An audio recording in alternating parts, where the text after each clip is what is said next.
Very good morning, my dear students, and you're welcome in the online story of Par Public School. Yes, students, we hope you all are fine at your home, at your place. Please be safe at your home, be protected. Yes, student, as you know, this online tutorial of Par Public School platform is providing you quality of education during this lockdown. And students, in this video, in this lecture, you will cover each and every concept related to the CBSE as well as the competition. Okay student, if you have not subscribed this channel, to kindly subscribe this channel first of all, and then let's come and start today's lecture. Yes student, please come with full of energy and full of concentration for today's lecture, and please sit straight on your chair and open your notebook and maintain your notebook properly and write your notes neat and clean. Yes student, let's start today's lecture. Yes, now students, आज हमारा जो topic रहेगा that is the application of the pascal law. ठीक है, फटाफट से 2 second लगाते हैं, पास्कल लॉ को समझते हैं. पास्कल लॉ में through out the liquid pressure will remain same and exert pressure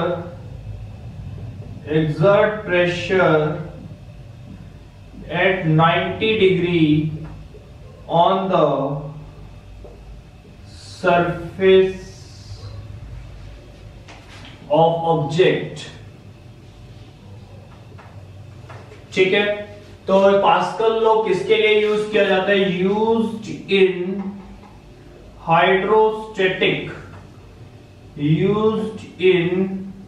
hydrostatic hydrostatic में इसको यूज किया जाता है. ठीक है, ये ध्यान रखना, और ये 2 पॉइंट्स का ध्यान रखना हमेशा, क्योंकि एप्लीकेशन में मैं यूज करने जा रहा हूं. इन दोनों पॉइंट्स को यूज करेंगे एप्लीकेशन में हम. तो पास्कल लॉ जो है हाइड्रोस्टैटिक लिक्विड्स के लिए बना गया है, फ्लूइड्स के लिए बनाया गया है. Through out liquid pressure will remain same, पूरे लिक्विड में प्रेशर सेम रहेगा. एक्सर्ट प्रेशर है 90 degree on the surface of object, 90 degree पर लगेगा. एक और पॉइंट है, नोट करके लिख देते हैं इसको. इन पास्कल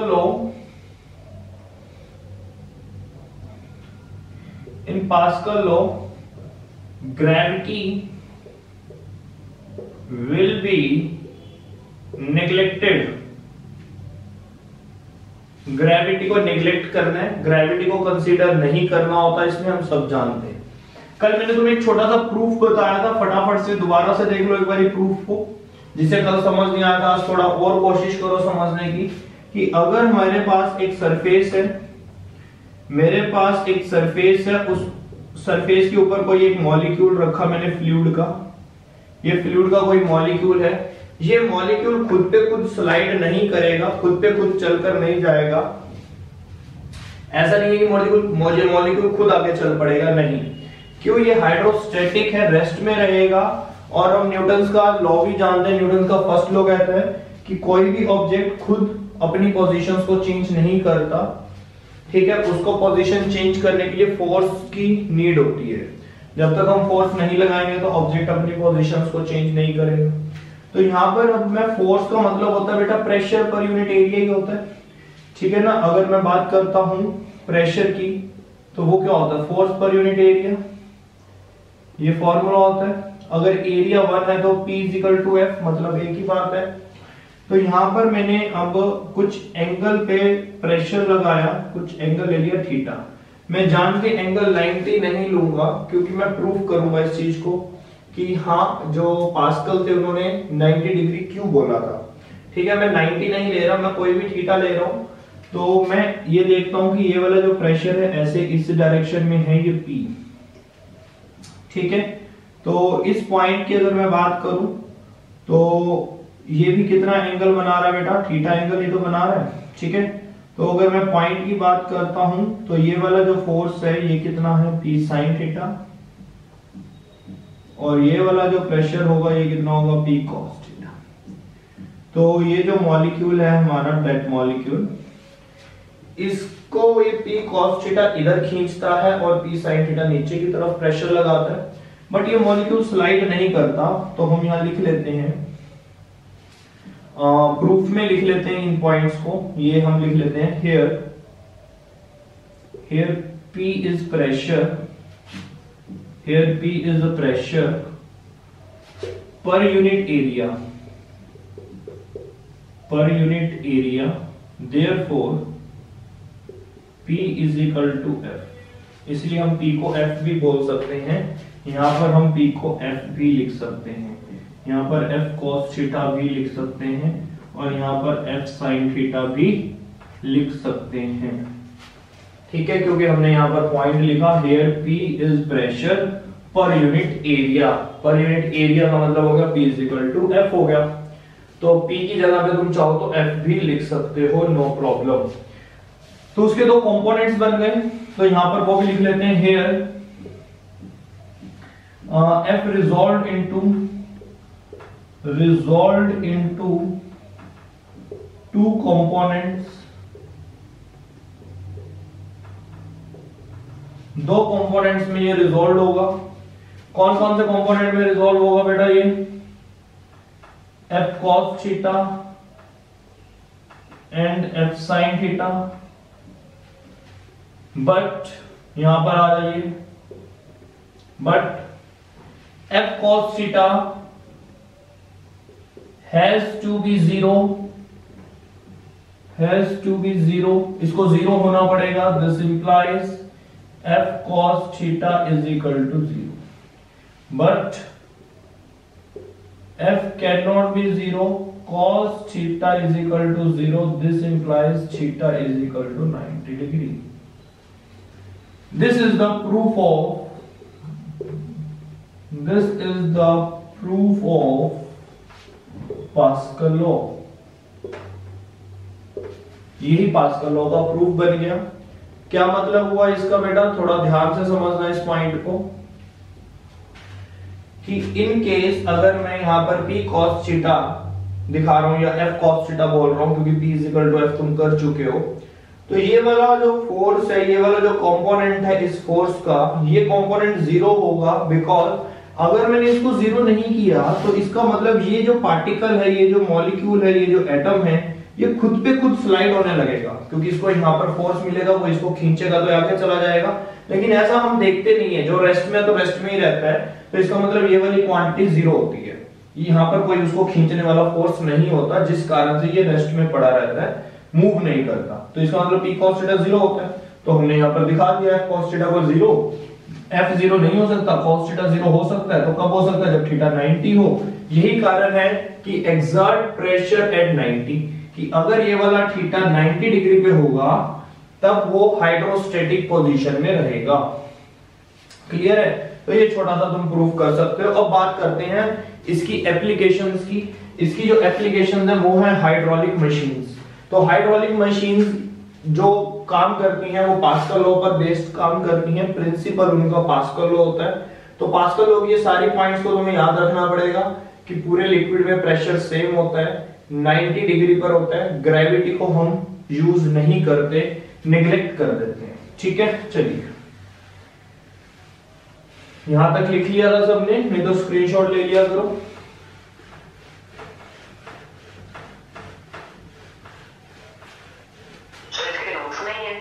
हाँ जी, इसके नोट्स तो है ना?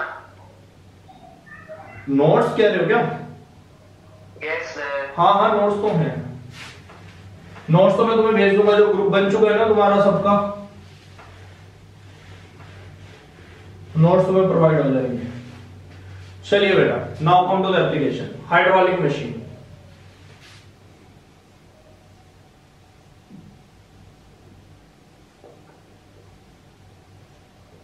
इसमें बेटा न्यूमेरिकल भी आता है हाइड्रोलिक मशीन पे। तो देखते हैं हाइड्रोलिक मशीन कैसे यूज करनी है और किस प्रिंसिपल पर बेस्ड है, वो हमें समझ आ गया कि पास्कल लॉ पर बेस्ड होती है हाइड्रोलिक मशीन। तो फटाफट से समझते हैं। बहुत सिंपल है बेटा, बहुत ही सिंपल है। डायग्राम देखिए कैसे बनेगा इसका। इसमें दो चैम्बर बनाएंगे, दो सिलेंडर्स बनाएंगे। ठीक है, यहां से इस सिलेंडर को हम बंद कर देते हैं।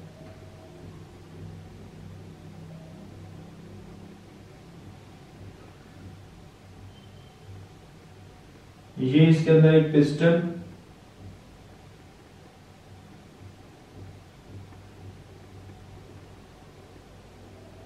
that is a piston,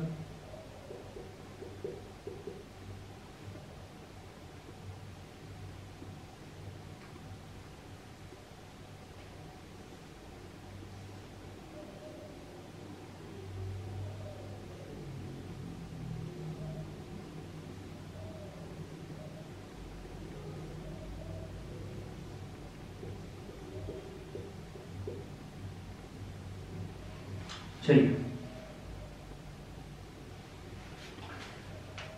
ये हमारा वो लोड है जिसको तुमने लिफ्ट करना, उठाना है इस हाइड्रोलिक मशीन की हेल्प से। ये इसके अंदर ऑयल है या लिक्विड है। ये चैम्बर नंबर 1 या सिलेंडर नंबर 1 बोल सकते हो। ये पिस्टन है जो अप डाउन होता है, ठीक है। नाउ इसके साथ एक और चैम्बर बनाते हैं, वो थोड़ा एरिया कम होगा उस चैम्बर का।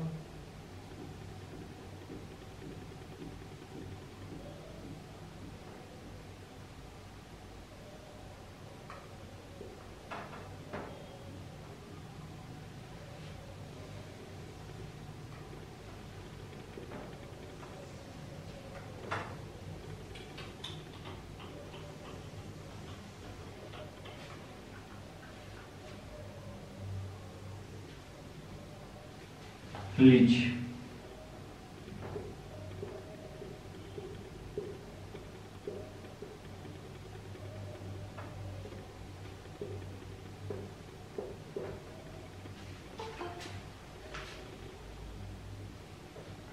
ये हमने यहां पे चैम्बर बनाया।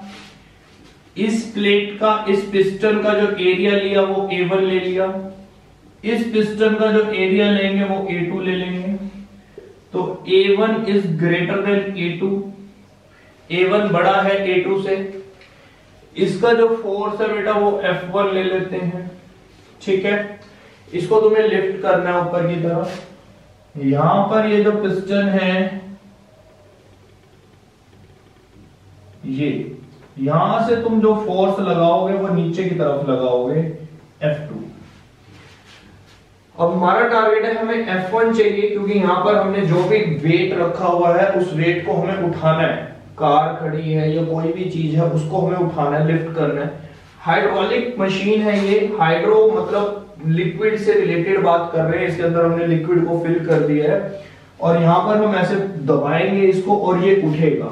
हम चाहते हैं हम थोड़ा सा फोर्स लगाएं और यहां पर हैवी से हैवी ऑब्जेक्ट ऊपर चला जाए। तो हमने यहाँ पर थोड़ा सा फोर्स लगाया और यहाँ पर गाड़ी लिफ्ट हो गई या कोई हैवी ऑब्जेक्ट लिफ्ट हो गया। तो कैसे पॉसिबल है? बहुत सिंपल है, अपने पास्कल लॉ को माइंड में रखते हैं।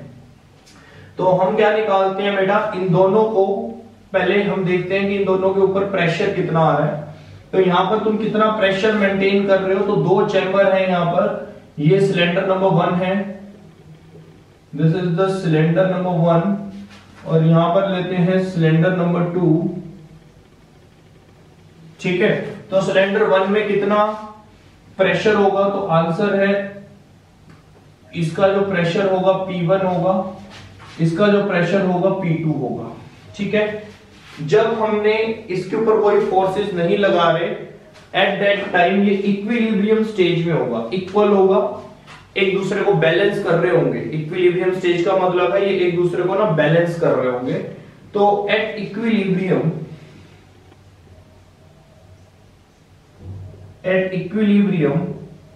P1 is equal to P2। P1 किसकी इक्वल हो जाएगा? P2 के इक्वल हो जाएगा। कैलकुलेशन में यहां पे कर रहा हूं या यहां पे कर देता हूं। तो P1 को मैं लिख सकता हूं F1A1, P2 को लिख सकता हूं F2A2। बट मुझे पता है A2 बहुत छोटा है, A1 काफी बड़ा है। चलिए, इक्विलिब्रियम में तो दोनों इक्वल होंगे। अगर कोई एक चीज छोटी है एक चीज बड़ी है तो वो अपने आप बैलेंस होगी। तो यहां से तुम्हें चाहिए F1। तुम ये निकालना चाहते हो कि ऊपर उठने वाला जो फोर्स है वो कितना है, F1 निकालना चाहते हो। तो F1 आ जाएगा यहां पर तुम्हारा F2A2 डिवाइडेड बाय A1, ये आ जाएगा। अब अगर हम यहां पर ध्यान से चेक करते हैं, एक मिनट बेटा कुछ गलती हो रही है, होल्ड ऑन।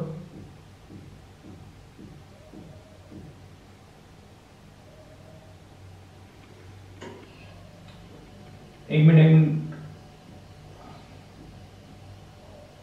ठीक है ठीक है। यहां पर जो एरिया बड़ा है, उस एरिया बड़ा होने का हमें बेनिफिट क्या मिलेगा, उसके अकॉर्डिंग यहां पर हम अपनी इक्वेशन को सेट करते हैं। और जो इक्वेशन आएगी बेटा, यहां पर इस चेंबर की इक्वेशन और इस चेंबर की इक्वेशन, इन दोनों चेंबर की इक्वेशन सेपरेटली बना लो। सेपरेटली इक्वेशन बनाने का मतलब है, यहां पर मैं लिखता हूं, ये दोनों इक्विलिब्रियम में इक्वल होंगे, नो डाउट इक्वल होंगे। क्यों इक्वल होंगे ये इक्विलिब्रियम में? बिकॉज इस टाइम पे ना तो हम फोर्स लगा रहे हैं, ना ही उससे कोई फोर्स हम ले रहे हैं। वीडियो ब्लर आ रही है? बाकी किसी की वीडियो भी ब्लर हो रही है क्या? Yes sir. और किसकी? बहुत ज्यादा ब्लर है सर। कोई बात नहीं, एक सेकंड वेट करो, अभी क्लियर हो जाएगा डायग्राम। वेट करो एक सेकंड। बीच में स्क्रीन भी पोज हो गई थी। ओके, देखिए अभी क्लियर होएगी। Hurry up. स्कूल में ज्यादा अच्छी चलती थी वीडियो तुम्हारी, है ना?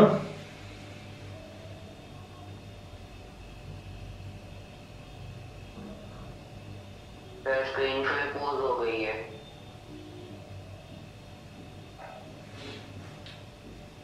एक काम करता हूं, मैं लेफ्ट करके इन करता हूं, ठीक है? Okay sir. यस नाउ हमें क्या करना है बेटा, ये इक्विलिब्रियम के बाद जब हम इस हाइड्रोलिक मशीन को यूज नहीं कर रहे तो डेट मींस ये इक्विलिब्रियम स्टेज में है। इस चेंबर की, इस सिलेंडर की इक्वेशन अलग बना देना, इस सिलेंडर की इक्वेशन अलग बना देना, ठीक है? तो यहां पर दो इक्वेशंस बना लेते हैं। अब कैसे इक्वेशंस बनेंगी देख लो। यहां पर P1 फोर्स अपॉन में एरिया, P2 फोर्स अपॉन में एरिया। हमारी रिक्वायरमेंट है, हम जो निकालना चाहते हैं, हम F1 निकालना चाहते हैं कि ये वाला जो चेंबर है कितना वेट लिफ्ट करेगा, कितना फोर्स लगाएगा ऊपर की तरफ। तो F1 जो यहां पर निकलेगा, F1 इज इक्वल टू कितना निकलेगा, F2 divided by A2 multiply A1। तो हम और आगे बढ़ते हैं, F1 इज इक्वल टू ये बन जाएगा F2 डिवाइडेड बाय A2 का मतलब है P2। तो ये बन जाएगा P2 इंटू A1। ये इक्वेशन तुम्हारी बनेगी। क्या बनेगी? F1 निकलेगा P2 इंटू A1। अब P2 क्या है? P2 है प्रेशर जो तुम लगा रहे हो, वो फोर्स जो तुम लगा रहे हो। इन केस अगर A2 1 मीटर स्क्वायर है, A2 अगर तुम्हारे पास 1 मीटर स्क्वायर है, ठीक है, तो जितना तुम प्रेशर लगाओगे तो डेट मींस उतना ही फोर्स है। अगर तुमने यहाँ पे 10 पास्कल प्रेशर लगाया तो इसका मतलब तुम 10 न्यूटन फोर्स लगा रहे हो, ठीक है? 10 न्यूटन फोर्स का मतलब समझ रहे हो क्या होता है? जितना फोर्स 1 kg मास तुम्हारे हाथ पे लगाता है। अगर तुम अपने हाथ पे 1 किलो मास रखते हो तो वो जो मास है जो तुम्हें दबाएगा वो 10 न्यूटन फोर्स से दबाएगा। तो इन केस अगर ये वाली प्लेट, ये वाला पिस्टन 1 मीटर स्क्वायर का है तो जो तुम प्रेशर लगाओगे उतना ही फोर्स मिलेगा तुम्हें। तो कहने का मतलब है कि मैं प्रेशर ज्यादा नहीं लगा सकता। मैं चाहता क्या हूं, मैंने ये हाइड्रोलिक मशीन क्यों बनाई है, मैं ये चाहता हूं कि मैं यहां पर कम से कम प्रेशर लगाऊं, कम से कम फोर्स लगाऊं और यहां पर मैक्सिमम फोर्स तुम्हें मिले। ये पिस्टन, ये सिलेंडर मैक्सिमम वेट को ऊपर उठा सके, लेकिन तुम बहुत कम फोर्स अपना अप्लाई करो। तो ऐसा पॉसिबल कब है? देखो यहां पर तुम्हें F1 बहुत ज्यादा चाहिए, तुम चाहते हो यहां पर मैक्सिमम वेट लिफ्ट हो जाए, F1 बहुत ज्यादा चाहिए, बट प्रेशर तुम जो P2 है, जो तुम अपनी तरफ से प्रेशर लगा रहे हो, वो तुम ज्यादा लगाना नहीं चाहते। तुम कहोगे मैं अपना फोर्स या अपना प्रेशर बहुत कम लगाऊं लेकिन मुझे फोर्स बहुत ज्यादा मिल जाए। तो A1 को इंक्रीज करो, क्योंकि ये जो फॉर्मूला है, ये फॉर्मूला से तुम्हें दिख रहा है कि F1 is directly proportional to A1। जितना ये वाला एरिया बड़ा करते जाओगे उतना F1 बढ़ता चला जाएगा। इस एरिया को बड़ा करने में हमें कोई प्रॉब्लम नहीं है, हमें प्रॉब्लम है कि हम ज्यादा फोर्स नहीं लगा सकते, हम अपने P2 को इंक्रीज नहीं कर सकते, हम A1 को इंक्रीज कर लेंगे। A1 इंक्रीज करने से भी तुम्हें F1 इंक्रीज मिलेगा, देख सकते हो। यही न्यूमेरिकल में यूज होगा कंसेप्ट तुम्हारा। तो कहने का मतलब है पास्कल लॉ कहां पर लगा, अब आ जाओ पास्कल लॉ देखते हैं। मैंने जो तुम्हें एग्जांपल दिया है कि इन केस, वो एक इजी एग्जांपल है इसलिए मैं थोड़ा इजी वे में एग्जांपल लेकर चल रहा हूं कि अगर ये वाली प्लेट, ये वाला जो पिस्टन है, इस पिस्टन का एरिया 1 मीटर स्क्वायर है, तो ऊपर से तुमने जो प्रेशर लगाया वो लगाया मान लो 10 पास्कल, ठीक है। तो यहां पर तुम्हारे लिक्विड के अंदर कितना प्रेशर मेंटेन हो गया, 10 पास्कल। कितना प्रेशर मेंटेन हो गया, 10 पास्कल। अब जो पास्कल लॉ है, पास्कल लॉ कहता है कि जो प्रेशर तुम इस लिक्विड में मेंटेन कर दोगे तो पूरे लिक्विड में सेम प्रेशर रहता है। पहला पॉइंट ही क्या है पास्कल लॉ का, pressure will remain same through out the liquid. तो इस पूरे लिक्विड में 10 पास्कल प्रेशर आएगा। अब हर पॉइंट पर 1 मीटर स्क्वायर के पॉइंट पर 10 पास्कल लगा, 10 पास्कल, 10 पास्कल, सारे 90 पे लगेंगे क्योंकि पास्कल वो ये भी कहता है 90 डिग्री पे फोर्स एक्सर्ट होता है। तो ये भी 10 पास्कल, ये भी 10 पास्कल, ये भी 10 पास्कल, 10 पास्कल, 10 पास्कल, 10 पास्कल। जितनी ये प्लेट बड़ी करते जाओगे हर मीटर स्क्वायर में तुम्हें 10 पास्कल, 10 पास्कल मिलता रहेगा। अभी प्लेट को और बड़ा कर दो, और 10 पास्कल, 10 पास्कल, तो ये प्रेशर क्या हो रहा है, मल्टीप्लाई हो रहा है ना। तो डेट मीन यहां पर एक 10 पास्कल और यहां पर देखो कितने सारे 10 पास्कल आकर इस प्लेट को उठाते हैं। तो ऐसा क्यों हुआ, पास्कल लॉ के कारण हुआ। पास्कल कहते हैं पूरे लिक्विड के अंदर 10 पास्कल प्रेशर मिलेगा। अब जितनी प्लेट बड़ी होगी उसको नीचे से 10 pascal, 10 pascal, 10 pascal pressure 90 degree पे प्रेशर लगाएगा और इस प्लेट को ऊपर उठा देगा। ये पॉइंट क्लियर हो गया सबको कि ये एक रीजन है कि जितना एरिया बड़ा करते जाओगे उतना फोर्स बढ़ता जाएगा।